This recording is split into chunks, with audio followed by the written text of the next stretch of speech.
तो ये हमारे डेट्स हैं। कुछ सबमिशन, ऑनलाइन सबमिशन कब से कब करना है, फीस जमा, आपकी इसमें एग्ज़ाम होना है। और 12 सितंबर को एग्ज़ाम है। 3 घंटे के 5 बजे, 2 से 5 बजे के बीच में एग्ज़ाम। और वो सब आपके कौन सी सिटी में आपकी everything will mention on your admit card.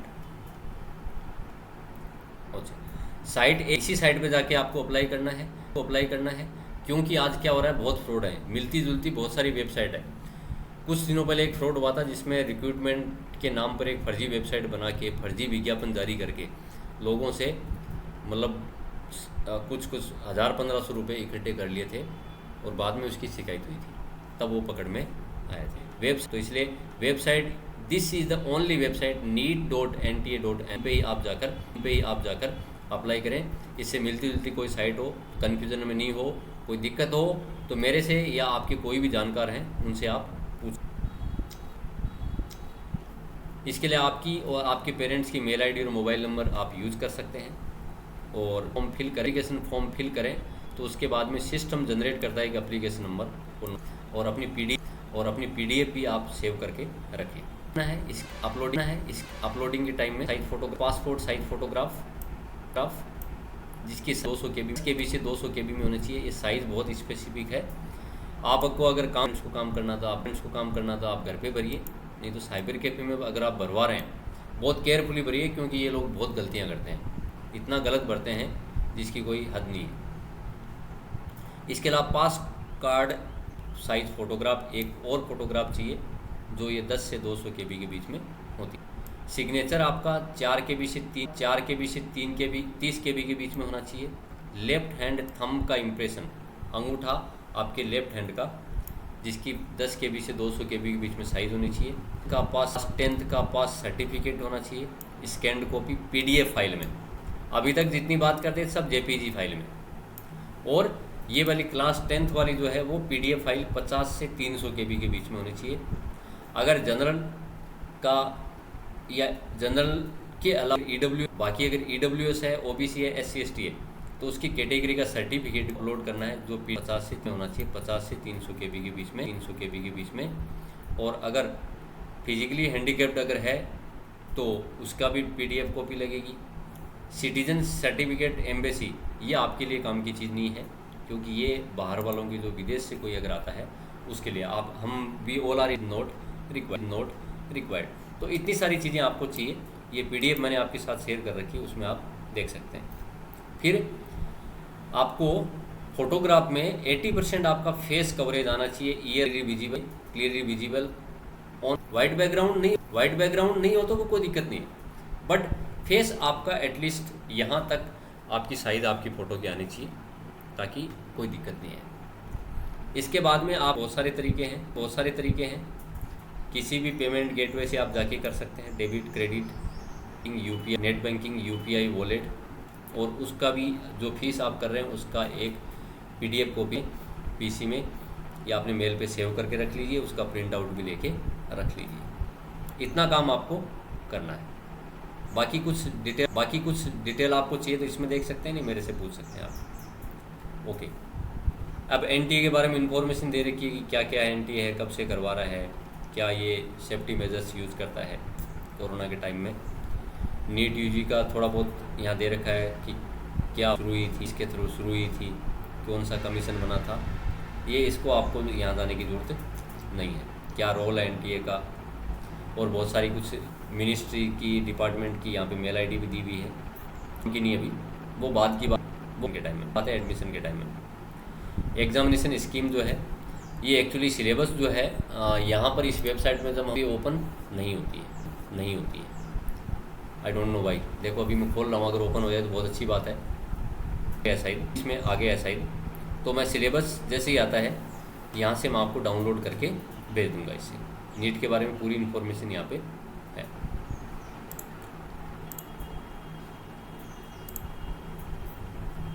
एक मिनट, बैक जाता हूँ वापस।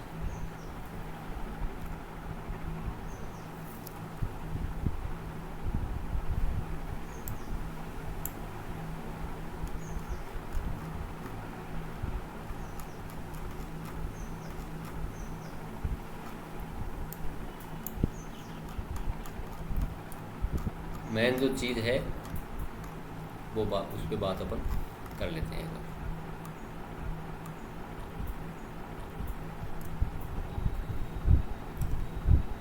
ये मैं आपको क्वेश्चन पेपर और सिलेबस का जो है मैं आपको भेज दूंगा, ये मेरे पे छोड़ दीजिएगा आप। और पैटर्न ऑफ टेस्ट क्या है, सबसे इम्पोर्टेंट बात आपके लिए, कल आपके साथ एक मैडम ने शेयर भी किया होगा कि physics, chemistry, botany, zoology, biology को क्या है 2 सेक्शन में बांट रखा है उन्होंने, तो इसलिए बायोलॉजी का 50% वेटेज है। बहुत इंपॉर्टेंट चीज़ मैंने आपको पहले ही बोला था कि बायो और पूरा लगभग एनसीईआरटी में से आता है, तो एनसीईआरटी को आप घोट लीजिए आप अच्छे से, तो आपको नीट में कोई रोक नहीं सकता है। पर ऐसा भी नहीं है कि फिजिक्स केमिस्ट्री में कुछ करें नहीं तो भी नहीं होगी। इसमें अब की बार थोड़ा चेंज किया है, 2 सेक्शन है, सेक्शन ए और सेक्शन ए में आपके 35 क्वेश्चंस आएंगे और 35 क्वेश्चन, सेक्शन बी में 15 होंगे। यानी कहने का मतलब सेक्शन या केमिस्ट्री, फिजिक्स का या केमिस्ट्री का, बायोलॉजी में, बॉटनी, जूलॉजी दोनों का, उसमें 35 रहेंगे और बी सेक्शन में 15 रहेंगे। इन 15 क्वेश्चन 35 में तो आपको 35 करने हैं, 35 में 35 करने हैं, 35 करने हैं, बट 15 में से आप, जो सेक्शन बी है वो थोड़े टफ क्वेश्चन रहेंगे, उस 15 में से आप 10, पूरे 15 नहीं करने, 15 नहीं करने, कितने करने हैं, 10 करने हैं। तो हर एक क्वेश्चन 4 नंबर का है, तो 35 को अगर मल्टीप्लाई करेंगे तो 100, और अगर 10 को मल्टीप्लाई करेंगे तो 40, यानी एक पेपर, एक सब्जेक्ट का आपके 180 नंबर के क्वेश्चंस आएंगे। कितने आएंगे, 35 क्वेश्चंस। आपके क्वेश्चन तो ज़्यादा आएंगे, क्वेश्चंस तो कितने आएंगे, 50 आएंगे एक सब्जेक्ट में। मेरी बात को ध्यान से सुनिए, सब्जेक्ट में 50 क्वेश्चंस आएंगे, बट उनमें से आपको 45 का जवाब देना है, और वो भी सेक्शन बी में से देना है, 5 को छोड़कर। तो टोटल कितना हो गया, 140 हो गया आपका, 180 आपका वेटेज एक सब्जेक्ट का हो गया। तो इस तरह से एमसीक्यूज आपके रहेंगे। एक क्वेश्चन 4 नंबर का रहेगा, अगर करेक्ट आंसर है तो 4, आपने गलत कर दिया उसको तो आप कर दिया उसको तो आपका -1 हो जाएगा। 4 नंबर तो, और ऊपर से -1 और हो जाएगा, तो गलत करने की गुंजाइश नहीं रखनी है। तो ये पैटर्न आपका है। इस तरह से टोटल नंबर मिला के 720 होंगे, 720 होंगे, जिसमें से 360 नंबर है बायोलॉजी के, और 360 में से 180 आपके फिजिक्स और केमिस्ट्री के हैं। इस तरह का मार्कअप आपको यहाँ पे रखा गया है। पेन पेपर टेस्ट होगा, पहले बोल दिया, ऑनलाइन टेस्ट नहीं होगा। ड्यूरेशन 3 आवर्स की रहेगी। लैंग्वेज, कई लैंग्वेजेज इसमें रखी गई है, पर आपको तो पता है आपके तो हिंदी या इंग्लिश ही काम की है, तो आप दोनों में से कोई सी भी ऑप्ट कर सकते हैं। Candidates opting for Hindi will be provided bilingual text booklet in Hindi English. तो जिसको जो हिंदी लेगा उसको 2 पेपर में, 2 लैंग्वेज में पेपर आएगा, इंग्लिश और हिंदी में आएगा। रीजनल लैंग्वेज अपनी है नहीं तो उसको छोड़ देते हैं अपन।